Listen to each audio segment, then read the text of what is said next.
وَأَتَيْنَاكَ بِالْحَقِّ وَإِنَّا لَصَادِقُونَ۔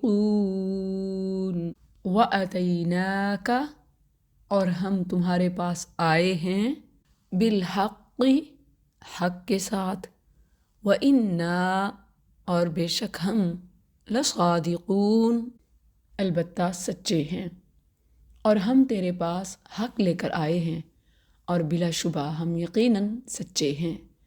سورۃ الحجر آیت 64۔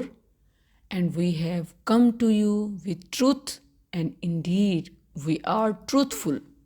اس آیت سے معلوم ہوتا ہے کہ فرشتے اہم مقاصد کے لیے اترتے ہیں، جیسا کہ اسی سورت کی آیت 7 میں ہے کہ جب قریش نے کہا لو ما تأتینا بالملائکہ، کہ آپ ہمارے پاس فرشتوں کے ساتھ کیوں نہیں آتے، تو اس کا جواب اگلی آیت 8 میں یہ دیا گیا کہ ما ننزل الملائکہ الا بالحق، کہ ہم فرشتوں کو حق کے ساتھ اتارتے ہیں، یعنی اگر فرما بردار بنو گے تو وہ رحمت بن کر اتریں گے، وگرنہ وہ عذاب کے لیے اترتے ہیں۔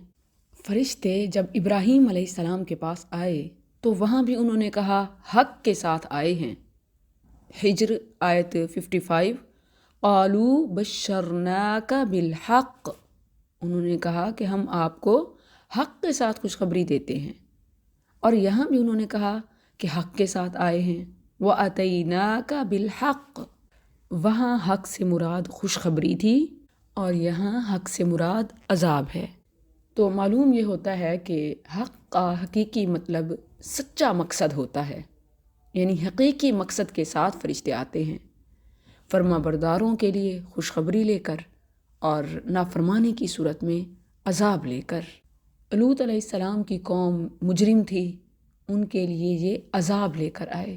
وَأَتَيْنَاكَ بِالْحَقِّ، تو بالحق سے مراد عذاب ہے۔